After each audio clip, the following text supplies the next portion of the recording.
तो MI versus DC का match है जो समाप्त हो चुका है और एक ऐसे खिलाड़ी चमके इस मैच में जो शायद एक समय पे सीएसके के सबसे महंगे अनकैप्ड थे।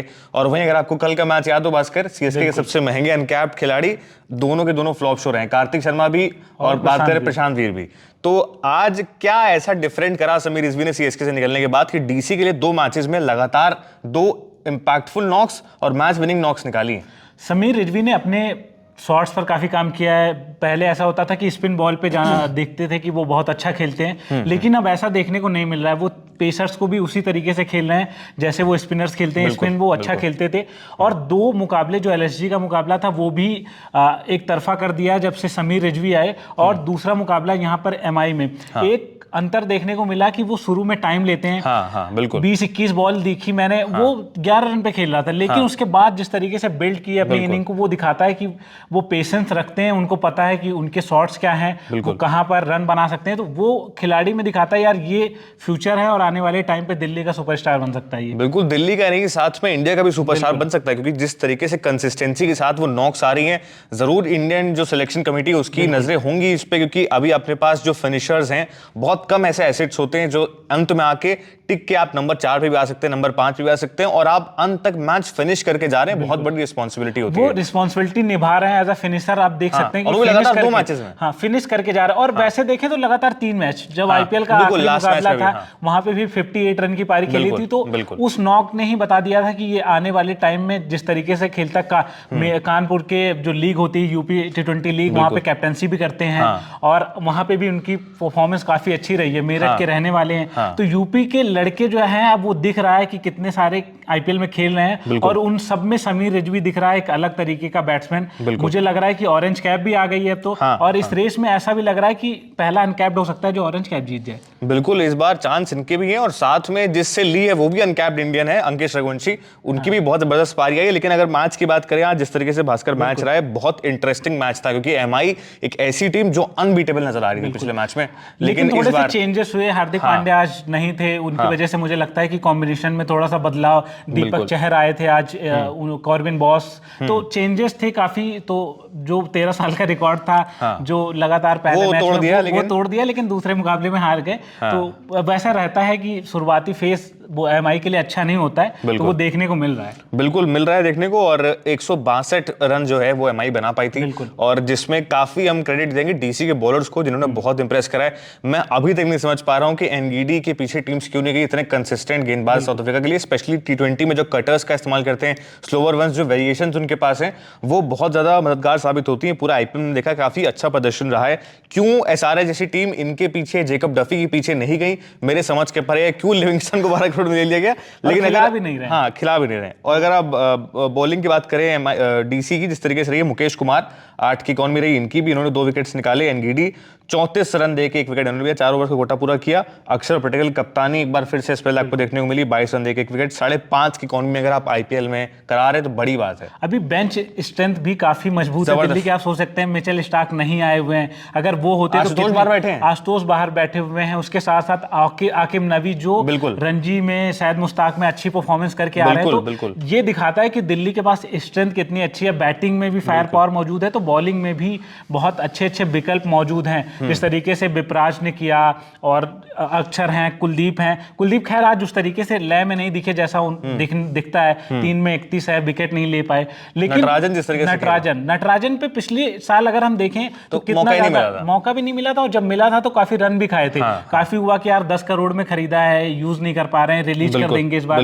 लेकिन डीसी की जो मैनेजमेंट है उसने अपने खिलाड़ियों पर बिलीव दिखाया है और भरोसा दिखाया, जिसका रिजल्ट इस बार देखने को मिल रहा है। बिल्कुल रिजल्ट देखने को मिल रहा है। और अगर आप एमआई की बैटिंग करेंगे तो रोहित शर्मा ने जो अपनी फिटनेस पे काम किया उसका रिजल्ट भी देखने को मिल रहा है, क्योंकि 35 रन आज भी आए हैं उस पिच पे जहां पे आपकी टीम ने कुल 162 बनाए हैं, और वो भी इंपैक्ट से आए हैं। छक्का भी आया, 5 चौके आए इस पारी में रोहित शर्मा की।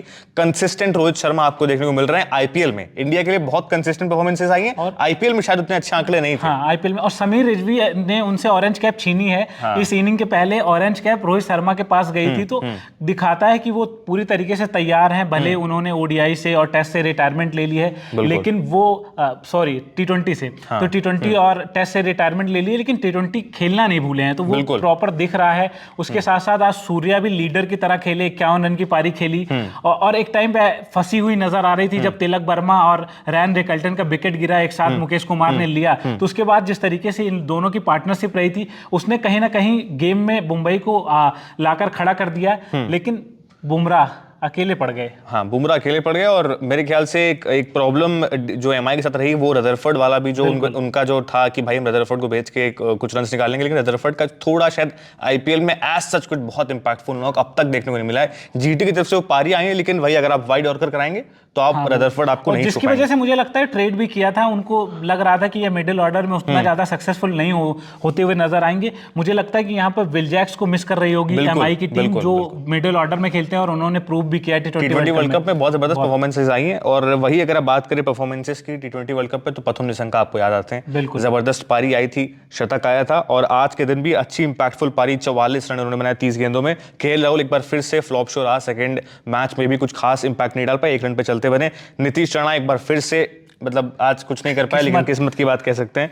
समीर रिजवी 51 बॉल 90 रन 176 का सेकंड, 176.67 का। बहुत बहुत बहुत होनहार खिलाड़ी मिल गया है दिल्ली को, और दिल्ली ने काफी काम भी किया है पिछले सीजन भी और इस सीजन भी, तो बहुत प्रिपेयर होके आया। जब वो चेन्नई के लिए डेब्यू किया था, तो शुरुआत तो छक्के के साथ की थी, लेकिन उसके बाद सीजन अच्छा नहीं गया था। तो अब कहीं ना कहीं ये देखने को मिल रहा है कि सीएसके ने बहुत बड़ी चूक कर दी है। शायद साथ में रखते तो समीर रिजवी आज समीर रिजवी होता। बिल्कुल, और साथ में अगर आप बाकी खिलाड़ी भी देखेंगे, ये जो खेल रहे थे डेविड मिलर और स्टब्स, ये भी आखिरी तक टिके हुए थे। उसके बाद आप बैटिंग की अगर स्ट्रेंथ देखेंगे डीसी की, तो अक्षर पटेल का आना बाकी था, विप्रज निगम जिन्होंने आशुतोष के साथ मिलकर वो मैच जिताया था, उनका आना भी बाकी था।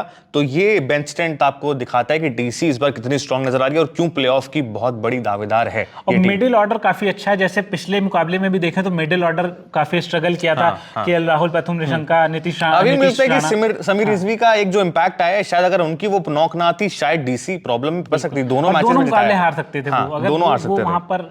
तो मुझे लगता है कि अब एक मजबूत कड़ी हो गए हैं नीतीश जो है यहाँ पर समीर रिजवी, तो मुझे लगता है कि अच्छा जाने वाला है। खैर हम कह नहीं सकते, प्रेडिक्ट नहीं कर सकते, क्योंकि पिछले सीजन में लगातार मुकाबले जीतने के बाद क्वालीफाई नहीं कर पाए। ऐसा ही कुछ था कि आपको मैचेस आके मिडिल ऑर्डर ही आपका जिता रहा था, आपको स्टब्स निकाल के दे रहे थे मैचेस, आपको आशुतोष निकाल के दे रहे थे, लेकिन टॉप ऑर्डर उस टाइम भी फेल कर रहा था। फिलहाल अभी भी टॉप ऑर्डर, हालांकि प्रथम निशंका के आने के बाद से थोड़ा स्टेबल नजर आ रहा है, लेकिन अगर एमआई की हम बात करें तो दीपक चहर आज 6.5 की इकॉनमी, बहुत जबरदस्त गेंदबाजी कराई। बुमराह एज यूजुअल हम जानते हैं 5 की इकॉनमी, बिल्कुल वंस इन मतलब आप पूरे जनरेशन में ऐसा बॉलर मैंने नहीं देखा है कि भैया आया हो। और मेरे ख्याल से तो जितना क्रिकेट की हिस्ट्री में पेड़ बहुत ज्यादा लगा रहे हैं, आईपीएल की जो मुहिम है पेड़ लगाने वाली, तो वो पेड़ बहुत ज्यादा लगा रहे हैं। और लेकिन यहाँ पे एक अच्छी चीज डीसी ने की कि उन्होंने विकेट नहीं थ्रो किया, डॉट कर गए लेकिन विकेट नहीं दिया। और अगर विकेट नहीं देते हैं आप बुमराह को, तो आप अच्छा ही है। बिल्कुल बिल्कुल, और मेरे ख्याल से 1 in a billion गेंदबाज हैं, क्योंकि इतने गेंदबाज देखे मैंने क्रिकेट की हिस्ट्री में,